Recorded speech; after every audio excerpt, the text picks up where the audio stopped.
You're listening to Strange by Nature, your guide to the strange, weird, unbelievable, and improbable wonders of the natural world.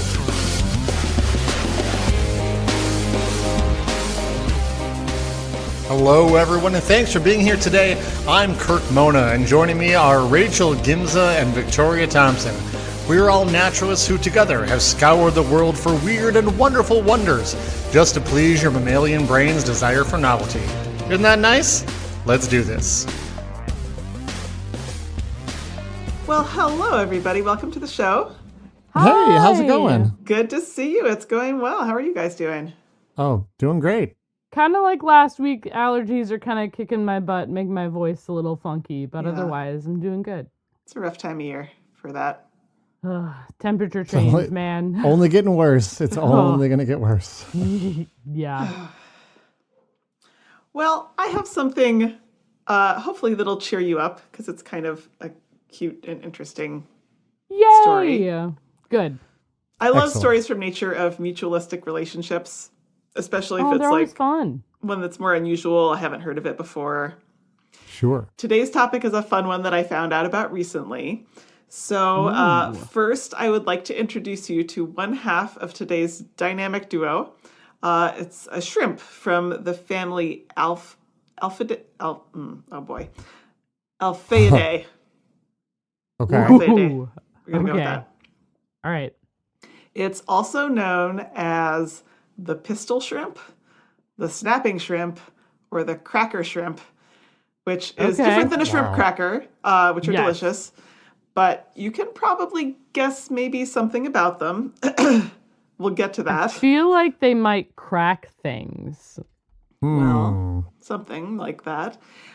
They are found around the world. There's different species, usually in relatively shallow water. They look like a pretty typical shrimp, except that they have one giant claw in front and one little tiny one. So they are very asymmetrical. Okay. Fair. Sort of like a fiddler crab, but even more so. Gotcha. Okay.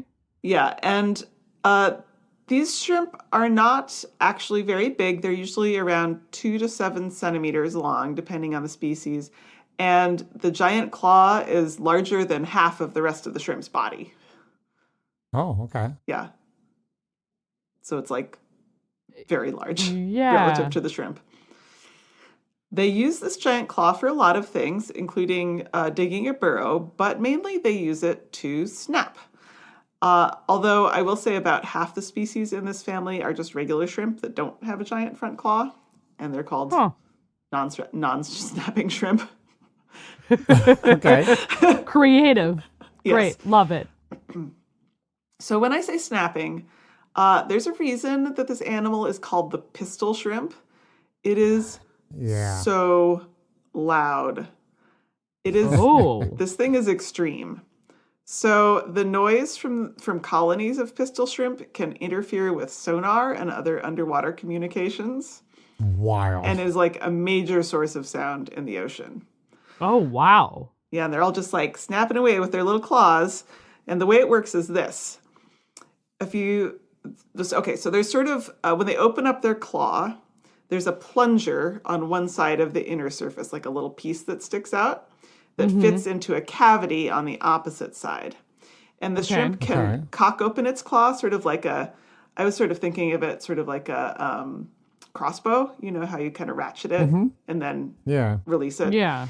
So when it triggers the release, the two halves of the claw snap together very, very, very fast. Gotcha. And the plunger forces out the water that's collected in the cavity. And it shoots out so fast that it creates what's called a cavitation bubble. Mm-hmm. There you go. Yeah. So we did talk about this. We talked about the peacock mantis shrimp, which has a somewhat similar thing going on. Not exactly the same. Yeah. So a cavitation bubble, for those of you who haven't heard that show or need a refresher, it's formed when something moves at high velocity through water, and because of the fast movement, it creates a pressure drop, like in a very small area, and the pressure drops below the water's vapor pressure. So it creates a bubble of water vapor gas within the liquid water. Right. This happens at a very high speed, 90 kilometers an hour or 56 miles per hour. Oh my goodness. Yeah. Pretty fast. It can create a force of 12 pounds per square inch, like at 44 centimeters from the shrimp. Like, considering the size of the shrimp, that's a lot. That's a lot for a shrimp, yeah. Yeah. And the sound can be over 200 decibels. Although that sound is so loud. Sound is measured differently in water versus we talked about air that in the because show, the density of the material makes a Yeah. difference to how like perceptibly loud it is. So the equivalent in air is maybe 120 to 130 decibels, which is still really so freaking loud. loud. That's about the same as Yeah. a jackhammer at close range. Oh, my ears hurt just even Now thinking about it. imagine like a whole group of them all at once. That's right. Oh. A herd of jackhammers. And Hurt. And there is the show title right there. I think that not just, well, I suppose if you shouldn't have more than one jackhammer going at a time, I suppose. I mean, it happens. Have you ever lived next to a construction site? It happens. Yeah, I have actually, yeah. Yeah. So there's a lot of energy going on in a very small space here, and maybe it would surprise you, or maybe it would not, to learn that the temperature inside the bubble also gets extremely hot, close to the surface temperature of the sun, in fact, very briefly and in a very small space. Oh boy. That tracks. Yep. Sure. So cool. So this is all so amazing. Yeah. I love nature so much. We should do a podcast about this. We should. Oh, yeah, it's a great idea, Kirk. Oh, man. Thanks. So the snapping can be used for a lot of things: offense, defense, communication, and construction. I mentioned that they build burrows. How simple. Love it. Yes. Also, I couldn't find like a good spot to stick this in, so I'm just going to mention it now. They can regenerate the claw if they lose the big claw, but it regenerates on the other side. What? So, like, if their big claw's on the right and they lose it, okay. They'll grow a big claw on the left. That's will they grow weird. it, or will the one on the left will like the one on the left bigger? grows to be the big Okay. claw? Yeah. That's wild. That's not I think normal. I've heard of that with some other ones too. Like that's a thing. It's So not cool. a hugely common thing, though. I love it. Keep going. Yeah. Phenomenal. So, of course, they use it to kill their prey. Also, it can break small glass jars placed near the shrimp. Not surprised. So cool. Wait. Victoria, I might be jumping the gun here. You're talking about this shrimp, and it's already amazing and strange. You started with a mutualistic relationship, and this is one half of the... Yeah. Who is it working with? Good segue. Well Good spotted. segue. I was about to start to talk finally about the mutualistic relationship. Oh, good. So here's the thing. Pistol shrimp have extremely poor eyesight. Their heads are covered... Seems dangerous. Their heads are covered by an extension of their carapace called an orbital hood. And in the species that have the strongest and loudest snaps, it actually completely covers their eyes. And we think this is because it is actually preventing neurotrauma by protecting them from the shock waves that other shrimp produce. It's got a helmet. It's got a helmet. Nice. That's phenomenal. Love it. Yeah, but with that thing over their eyes, they can't see very much. So here's where the partnership comes in. Many pistol shrimp species form relationships with fish, particularly gobies, which are a group of type of fish. Yeah. Gobies, like, I didn't look that much into gobies. They're like pretty standard fish. There's not that much that's all that weird about them. But they are bad at digging, but they like to have a burrow to protect themselves. Pistol shrimp are great at digging burrows. So they can share. And the goby uses its better eyesight to be on the lookout for dangers. If it spots something dangerous, it uses a special tail signal to signal to the shrimp, which, like, if it's out of the burrow, it has these very long antennae, and it always has one of the antennae sort of just brushing the goby. Oh, wow. So then they go both hide in the burrow together. And this is so cute. Some species of goby actually feed their shrimp by spitting food into the burrow for them. That's cute. That's very sweet. Kirk looks a little grossed out. I don't know if it's cute. Yeah. Some of them I think may a lot also of just, gross like, things drop. are cute. Fair enough. Yeah. Some of them may just drop bits of food that the shrimp then pick up, but either way, they both get something out of it, and, it's like a match made in heaven. Surprisingly, given what I just said about the strength of the snap, people do keep these guys as pets. And I wouldn't want to keep that aquarium in my bedroom because you can hear the snapping. Yeah. And Yeah. apparently sounds like somebody tapping firmly on the glass of the aquarium with a pebble, or like somebody snapping their fingers. Nope. Like a lucite aquarium might be. I'm just yeah, thinking good of, point. like, if you're in a room with windows, I would think that somebody was tapping on my window, and that sounds like a horror movie waiting to happen. Yeah. Mm-hmm. The fish is tapping from inside the room. Oh my god! Oh no! Oh no! That's all I got. Pistol shrimp and that's gobies. phenomenal. Love it. All right, so I Very fun.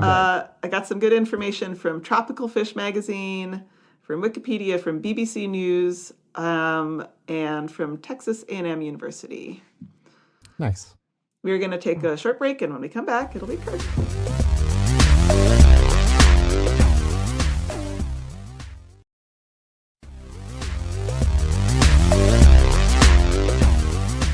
Hey everybody, welcome back. Tonight, I want to tell you a little bit about an extraordinary creature that lives in the ocean. Oh my goodness. 2 for 2. I love the ocean. I know. Now, if you want to be scientific about this, we are talking about Enyipniastes eximia. Oh boy. Good That's job, the critter we're Kirk. talking about. I mean, it Thanks. sounds like you did a good job. I haven't seen the word. We're going to go with it. We're going to say, yep, Yeah. that's it. Now, that sounds like kind of a boring name, but it means Sure. remarkable dreamer. Oh. Okay. Which is, okay, so fine. That's actually a pretty great scientific name, remarkable dreamer. Yeah. But dear friends, Oh no. dear listeners, What is it? the common name What is it? so much better. Okay. This week, I'm my friends, excited. I am talking about the poop-powered, see-through, headless chicken monster. I love this so much. A sentence I did not think I would ever say in my name. headless, Poop powered. You forgot poop powered. powered. Yeah, poop-powered, see-through, headless chicken monster. Phenomenal. What? Yeah. What creature Is is this? Yeah. It's the not a headless- chicken. No. The headless chicken monster is actually the common name. I guess really anyone can just make up any common name they want. It has a whole bunch of other ones, but I'm not even going to mention them. I fully support I'm this all one in on this being one. what everyone calls it. I will say the poop powered see-through part is more of a description than actually part of the name, and I just added that in because it's so evocative and provocative, and I really couldn't avoid tacking it on. So the question So that fun. I'm sure you have is, what is a headless chicken monster? Yep. I have. Hey, Kirk. Yeah. What is a headless chicken monster other than There you go. know a headless chicken? Yeah. So first off, if you're perhaps worried about encountering a headless chicken monster while swimming in the ocean, fret not. You probably are not swimming in the waters around Antarctica. Oh, no, Correct? I am not. No. Yeah. Headless chicken monsters also don't hang out at the surface. They only live at depths below 500 meters or 1,600 feet. They can be found as deep as 6,000 meters Oh, or What? approximately 19,600 feet well, deep in the ocean. That's pretty deep. That's So, real deep. That's more than a not mile. places you usually That's find more people. than a couple miles. Yeah, it's so far down. Headless chicken monsters were discovered on a pretty famous expedition. They were first discovered during the voyage of the HMS Challenger. And interestingly, this is the same ship that the Challenger space shuttle was named after, and what the Challenger Deep was named after that Victoria talked about just recently, and what the submersible, the Deep Sea Challenger, was named after that I talked about in some of the bonus material for our patrons on that same show. So this creature has technically been known about since the 1870s. Okay. But you won't find references to the Headless Chicken Monster in books from back then. You might find reference to the much lovelier common name. I guess I will mention it. It's called the Spanish Dancer. Oh, but well, I mean, nice. that's nice. But I like Headless Chicken Monster fun. Yeah, way exactly. more. So much more fun. So let's talk about the Headless Chicken Monster. What is it? What is it? I'm kind of dancing around it. I'm saying where it's found and when it was found. But the Headless Chicken Monster is a type of sea cucumber. Oh, phenomenal. Okay. Sea cucumbers have some of the best common names, and I do. love it. This one's about 9 inches or 25 centimeters long. They are, well, they don't look like a chicken. Okay. They actually look a bit more like, they look maybe I think like the neck of a plucked, decapitated chicken. Like if you threw a chicken neck in the water. Yeah. Okay. Also, I will Gross. point out bodiless chicken. Oh, it's just the neck So it's of just the the chicken. neck. Just the neck. Yeah. I so- don't like that. Headless Chicken Neck Monster might be a better name, but it is what it is. Eh. They are, I will say, extremely delicate. A lot of the ones that were, brought up from the deep, basically, in studies, it was hard to even tell what they really looked like because they just kind of deflate and turn into like a blobby The mess. if you pressure bring them in up. and Yeah. of itself, just no They're- way.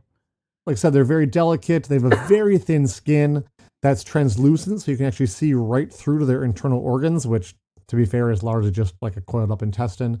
They're not completely transparent or translucent, though. Like, they do have coloration. They're anywhere from bright pink to a deep reddish brown, which, again, this lends to the whole Headless Chicken Monster name. Yeah. They also have small tentacles around their mouth, which is the spot where presumably the missing chicken head would be. And they feature swimming fins, which is pretty interesting for a sea cucumber. They have one those tend to be stationary. Yeah, just stay on the bottom. they are not stationary. They have one circular fin on their top side that kind of goes around their, like, essentially their head. And then they have a flatter fin on their posterior. And the ability to swim means that they can move up to 100 meters up in the water column to move around to find food and avoid predators. And they basically can move by flapping their fins or using their small tentacles to pull themselves through the current, which is just fascinating. Nature That's truly wild. is amazing. Yeah. You think you know about something like a sea cucumber, and Right? then here's this thing. Yeah. Now, So these good. animals, they feed exclusively on marine snow, which is something that I think Rachel talked about. I've definitely talked about marine snow. Marine snow is all the detritus that falls from above and rains or snows down on the seafloor. Hint, it's mostly poop from other animals, which is why Dead that's what they're stuff, feeding on, legs, which is why I say skin. they are poop powered. Though also, you are yes, not wrong. skin powered, dead stuff powered. They're just eating detritus that rains. I shouldn't say, not rains, snows down since it's marine Right. snow. But being able to not be on the seafloor is probably a good thing because the seafloor is apparently a dangerous place to be. They do need to go down to the actual seafloor in order to feed. They on can't that, just catch it out of the water column. Yeah, they can't. They really go down to kind of ingest it off the seafloor, but they don't stay there long. What the little information we have about these guys, the longest they've ever been seen feeding and staying on the seafloor is 64 seconds. Oh, wow. That's really So quick. they absolutely gorge Just hoovering and it then up. get the heck out of there. They actually excrete out the purified, essentially sand afterwards. So they play a role in churning up the bottom of the seafloor and nutrient cycling and whatnot. That's awesome. But they basically gorge on food and then return to the much safer water column. Now, if they encounter a predator down on the seafloor, or I guess this would be working the water column as well, they have a fascinating trick up their sleeve. Now, keep in mind, these creatures are feeding down at the depths of 6,000 meters. So that is well past the midnight zone, and we're into the abyss zone. There is absolutely no light down there from the surface. And that makes the defense these creatures have so very interesting. They have the ability to bioluminesce, like a number of animals at that depth do. Yeah. And they can make their entire gelatinous skin glow. And that may seem like a really bad idea if you're worried about being eaten, because you're kind of being, hey, look at me. But the glowing is only half of the strategy. When disturbed, they can glow and simultaneously slough off their skin, leaving it behind, glowing in the water while they sneak away unseen. I mean, that is genius, wild. but also so gross. Super gross, but super cool. So if whatever disturbed them is a predator, it will naturally attack the glowing mass of gelatinous skin and not pay attention to the now nearly invisible sea cucumber that is flying away. It could be a little snack for them. Exactly. Yeah, I there's guess some nutrients there, probably. Exactly. It's like it's a nutritious little snack for whatever is attacking it. So in my mind, it's kind of a win-win. Now, on a final note, that's kind of neat about these guys. While they were first seen and recorded back in the 1800s, because they live so deep, the first time they were ever seen at depth, like in their native habitat, where we could actually see what they really look like, not in the out of the water, and we could study how they behave, was only in 2018. Oh, wow. Whoa. Yeah. So we are still learning a lot about these fascinating little monsters. Oh, I love it so much. Yeah. So my sources for this were BBC Science Focus and Wikipedia. Thanks, All right, Kirk. thank you. Yeah, they're really cute. Be sure to subscribe again to our free newsletter, our email that comes out every week that has our show notes. It has photos of all the stuff we talk about. So if you want to see the Headless Chicken Monster, I'm sure Rachel will have pulled together a photo for you. Oh, yeah. And if you don't want an email, which I understand, you can go over to our social media as well, and there will be a fun photo there. But our newsletter is so much more fun. It is. Yes. Cool. Well, let's do this. Let's take a break. And then when we come back, Rachel's going to round out the show.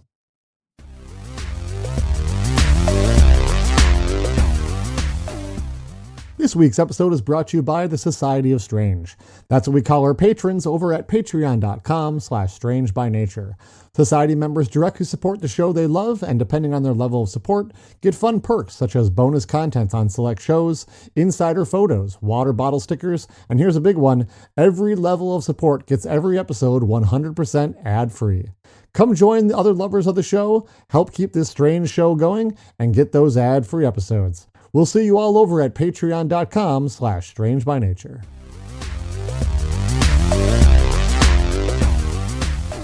All right. Welcome back to the show, everyone. So we didn't plan this, but I'm also sort of in the ocean. Okay, well, that's not a big surprise, Rachel. Yeah, there's a lot of the ocean. But before we go to the ocean, put that out of your mind for a second. And I'm going to give you a list of... I'm going to give you a list of symptoms, okay? Okay. And I want you... Don't like that segue. And I want you to... What does this sound like, okay? Take your mind out of the ocean. We'll get there eventually. This is all related at some point. But these are the symptoms. And Kirk, I think you can play along for this. You come across someone and they seem to have difficulty concentrating. They're kind of drowsy. Okay. But they also are the most overconfident person you've ever seen. And they're just super duper happy. Even though they still have moments of like feeling where they like get super scared about the most random things. Okay. Okay. They don't seem to have the best judgment either. But it's fine. If you were to come across someone with that list of symptoms, what would you expect from that person? Like, what do you think is wrong? What's going on? They're high. They're a man. Okay. Okay. I thought that was pretty good. Yeah. Well, you mentioned the ocean, so Ignore the ocean for right now. Sounds like How they're can on I some know kind the of ocean? drugs. Yeah, it sounds like drugs would be a strong contender there. Sounds like they're. Keep going. Well, and if that, like, maybe they ate, then how do they eat something? Do they get stung by something? If it's not something they purposely did, something is in their system that maybe should not be there. Yeah, it sounds like someone is like impaired in some way. They seem to be either high or drunk, right? Yeah. And they don't seem to. They seem very confused and disoriented. They don't quite seem to know. When it gets a little bit further and has been happening for a longer period, you can even people even have experienced hallucinations, which isn't great. Okay. Yep, you probably still be thinking this person took some drugs. Yes. Yep. All right. So, with all of that being said, we are going to go back in time to World War II. All right. There's a number of transitions for this, y'all. This is going all right. all over the place. It's going all over the place, but it all is tied together. So we're going back to World War II, where there are two scientists. Well, it's a small group of scientists, but they have been doing a ton of math, is what they've been up to. Okay. These are folks over in World War II over in London. Okay. So they are being bombed. They're working out of a lab in University College of London. Okay. The researchers that we are talking about today are John Burden Sanderson Haldon, who went by JBS, which is very thoughtful of them. Yes. And his partner in life, Helen Spurway. All right. Okay. Now these two were using mathematics to learn about salamanders. All right. They were just trying to figure that out. And they also happened to really love the bar that was across the street from their lab. Fair enough. I think they call it a pub in London. Yeah. So they really loved that pub. So these two, Haldon and Spurway, they recruited a bunch of other folks to the university and to the college to stay and continue doing research, even though the university closed their doors. They kept sneaking in. They were so pretty much they started their own rebellion to keep going on the science. All right, which very valid, very, very valid. But they realized they were keeping up with what was going on in the news and everything, and they noticed that the Allies were having a lot more issues with their submarines, okay? And they realized that this wasn't just getting put down by the Germans or the Axis powers. They were also having issues in training accidents, okay? And they didn't understand really why.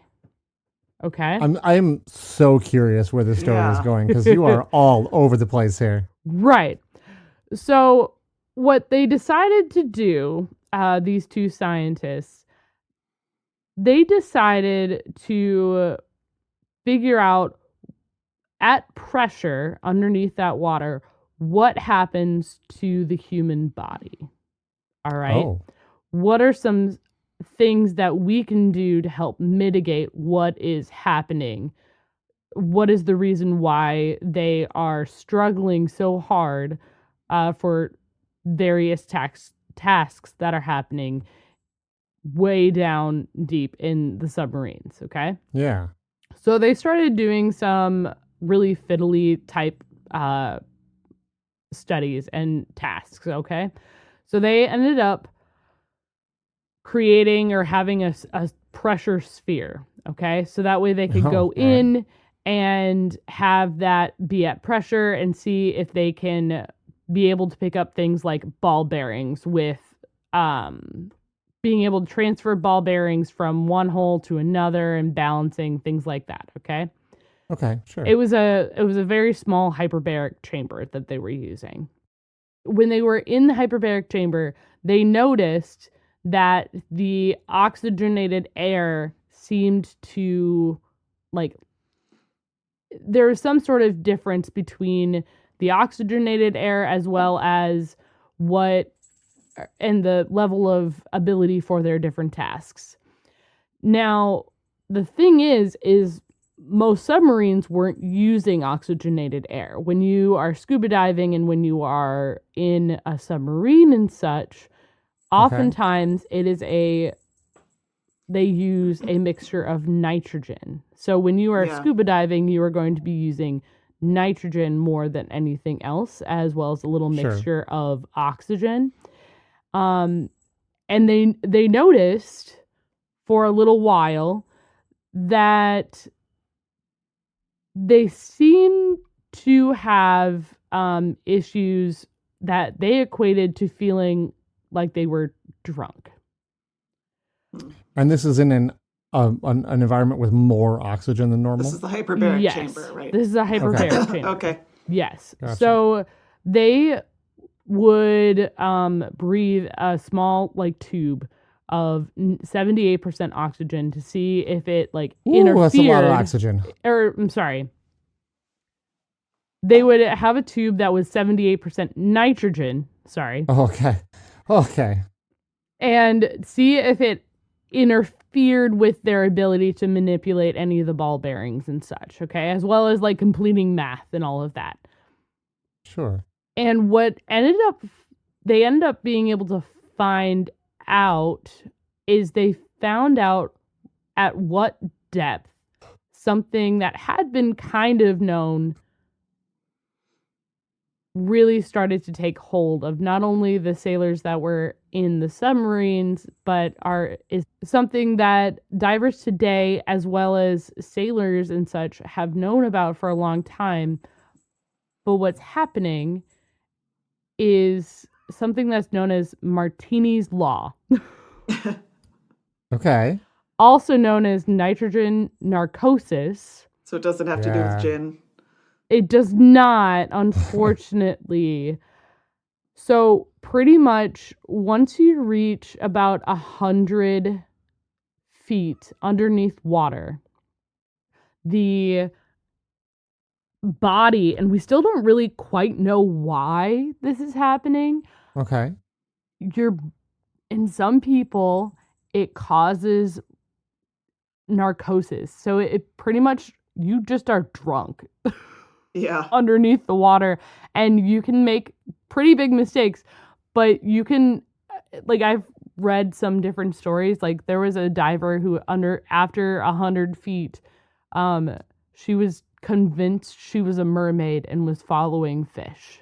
Oh. Okay. So, and the nice thing is as soon as you get up to level and stop breathing in the nitrogen mixture, you're fine. So is it that you're getting too much nitrogen? We don't know. That's the other thing about this. Oh. So this is nitrogen narcosis, and we know it happens, and we understand when it happens in depth, as well as some of the ways that we can maybe mitigate that. Okay.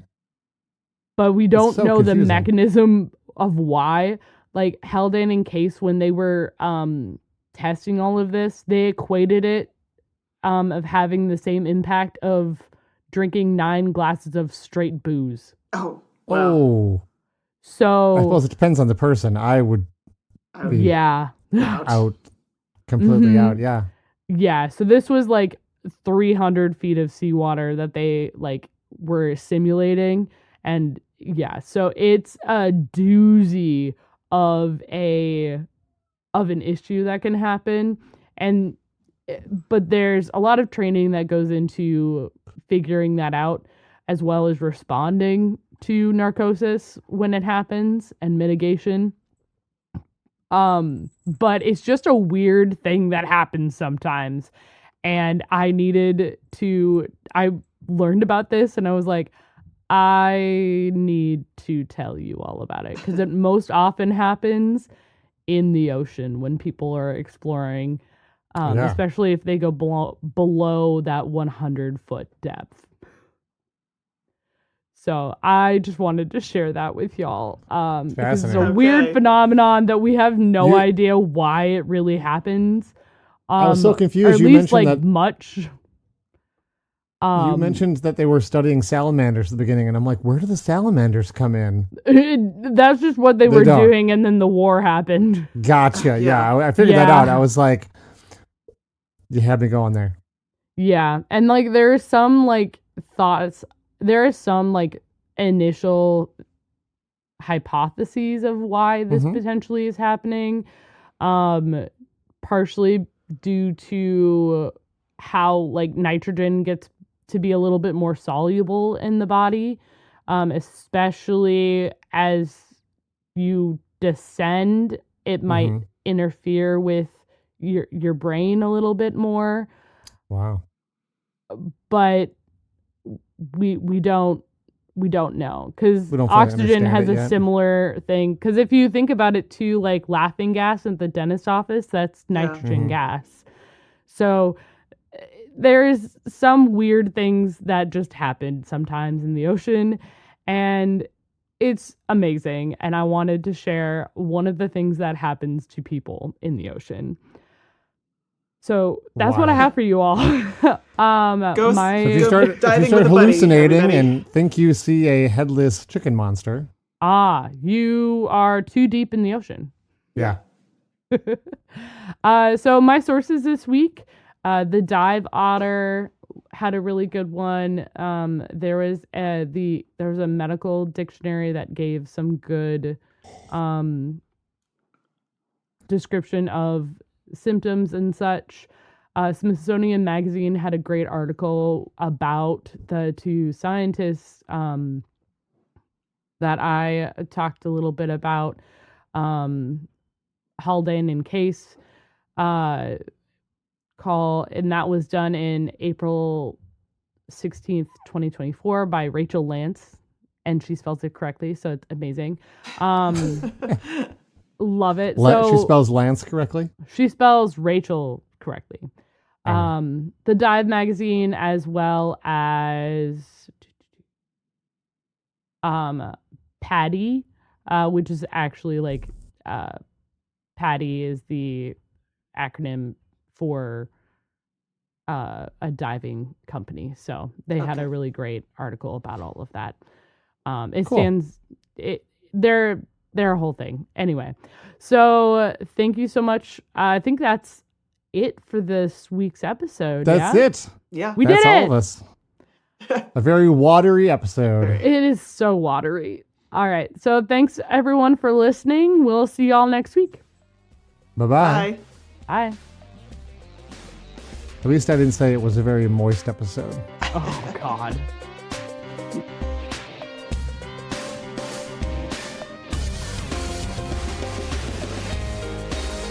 Thanks everyone for listening to today's show. Be sure to subscribe.